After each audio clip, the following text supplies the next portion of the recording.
Christmas Day. The fact that my surname is Noel is purely coincidental, and my father is no longer here to speak for himself. My parents, Agatha and John. Mum, Agatha, is from Barbados in the West Indies. She was a psychiatric nurse. My dad, John, was from Grenada in the West Indies, and he was a warehouse manager. Northampton being famous for shoes, my dad worked in the shoe industry for 20 years before he died. And they met in that glamorous place they call Northampton. I am a pianist, and people always want to know when I first started. My first piano lesson was my first day at school in September 1970 with Molly Tomlin. Who was 56 at the time and winding down in her life, and along came Lincoln and completely changed it. Um, as a 6-year-old, I was featured in the local Evening Telegraph, and the headline was "Give a chance to our gifted kids." I couldn't find the clip in time, but there's a lovely photo of me grinning to camera, as I do every week to you lovely young ladies and young Stephen. But my front two teeth, of course, are missing. Never trust what the press tell you, because they said that my dad was a Jamaican shoemaker and that I liked ice cream, and my favorite composer was Mozart. And Mozart, as good as he is not my favorite composer. And I like trifle. And I remember clearly telling the journalist this. But anyway, they printed whatever they printed. And that was my first lesson in dealing with the press. Now, later on in my life, I was ordered a scholarship at the age of 15, which allowed me to go to London and study with a real specialist pianist, David O'Norris. Molly gave me the grounding from start to grade 8, and then David gave me what we call the packaging to make me a better pianist in London. He, as a working pianist, and does a lot of work here in Britain on the BBC, but has performed worldwide. My first teacher, Molly, continued in the background to coach me on theory, started me on the church organ, and whilst I was with Mr. Norris, I had an opportunity to do 2 piano concertos in 8 days. It wasn't supposed to be like that, but both orchestras, the Northamptonshire Junior Orchestra and the Northamptonshire Youth Orchestra, approached me on separate days, not realizing that the other had approached me, and one wanted me to play Shostakovich, and one wanted me to play a sort of a jazzy piece by Richard Rodney Bennett. And I did one on one Saturday and one the following Saturday, and thought nothing of it, because I thought, if I'm going to be a pianist, this is what pianists have to do. It's only when I was actually sitting to play the first concerto that they realized that they'd got me twice, and they said, "Will you be all right?" And I said, "But this is what professionals have to do. They have to do one project and then they have to do the other." And I was 18 at the time. I've always wanted to be a pianist and a piano teacher, never wanted to be anything else. When I was a child, people always ask me, when did you know you wanted to be a pianist or and a piano teacher? I watched the world famous violinist Yehudi Menuhin when I was 6 years old, and he came to Northamptonshire to play at the Corby Festival Hall with the Beanie Symphony Orchestra, and it was a live broadcast. Those of you abroad will be familiar with the BBC, and the actual fact of being with a frontline orchestra, and this man came on with his tails on and his white bow tie and his violin, and he looked at the business, and I turned to my dad and said, "That's what I'm going to do, wear posh clothes and play for nice people." Mhm. As a child, I auditioned for the TV show, which all the British-based people will know, Opportunity Knocks. I had 2 goes at it at the age of 10 and 11, and that was when I realised how difficult it was to get into the performing game. It's not that it's difficult to get into the performing game because of standard, it's just that there were hundreds and hundreds of people that turned up in Birmingham that day with 3 o'clock on their postcard, just like me. And I heard singers that couldn't find the tune, comedians that couldn't remember their punchline, dancers that were dancing to a totally different piece of music to the one that was playing. And I sat in awe and watched all this going on. and all of you will be familiar that they have taken the talent from out of the auditioning room and made it a TV show, and they call it the X Factor. At the age of 18, 17, I went for a competition which is called BBC Young Musician of the Year. And to enter BBC Musician of the Year, you have to be grade 8 distinction before they let you through the door. So I went for it, but timing wasn't right. It didn't work out for me, but it made me ever more determined because I had my music college auditions to work even harder. So having practiced really hard for that, the fact that I failed was a good thing because it made me step up my game. My early performing experience, I performed regularly at school from the age of 6.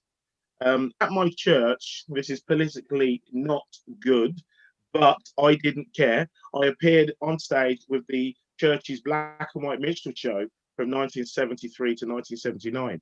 Now, I think it was one of the most important things I did from a professional point of view, because I learnt lots and lots and lots and lots of songs. I learnt about variety, I learnt about Dixie, I learnt all the songs of the British Isles, I learnt about Irving Berlin, Rodgers and Hammerstein, Rodgers and Harts, and it was a wonderful introduction to music that was going on out there that a 7-year-old wouldn't normally have been exposed to.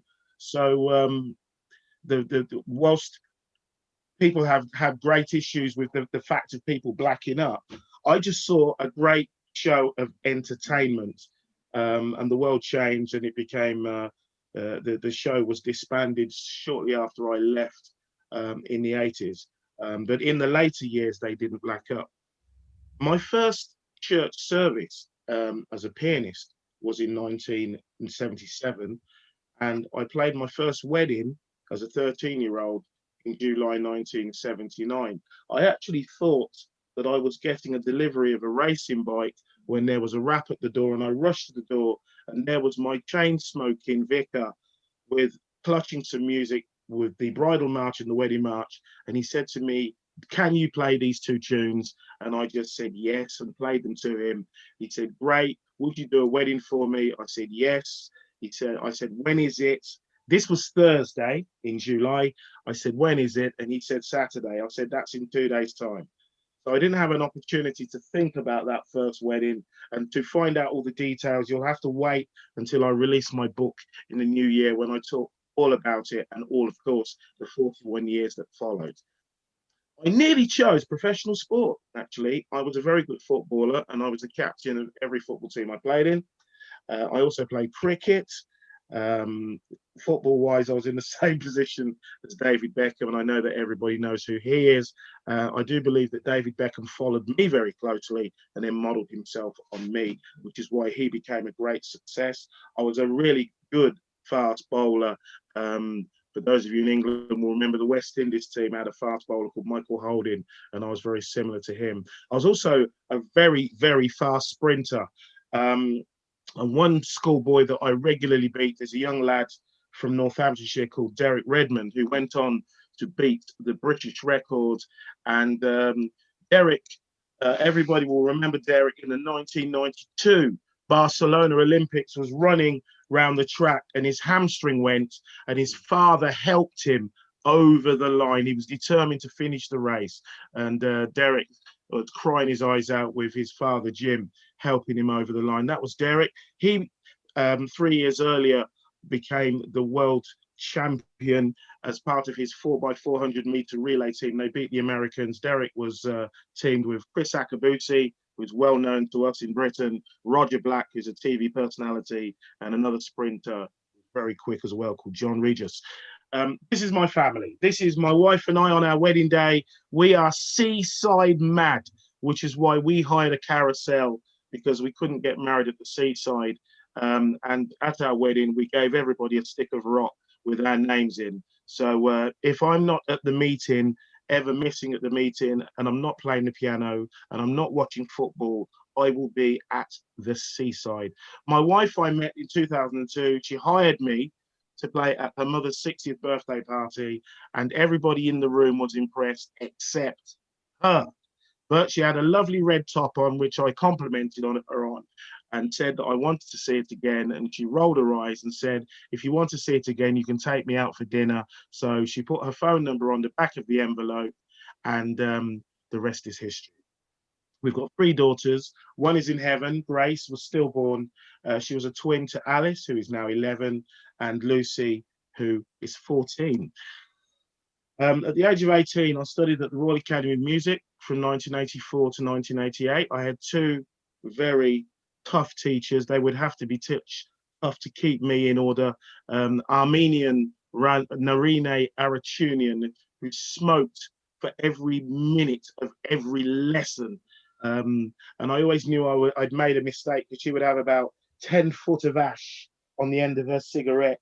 And when I made a mistake, all the ash would drop to the ground, and she would say, "I hit dirty nuts." And I knew I was in trouble. And then for the years 3 and 4, I had the kingpin himself, Mr. Alexander Kelly, who was a very genial Scotsman, a little bit like our Stephen, soft and fluffy.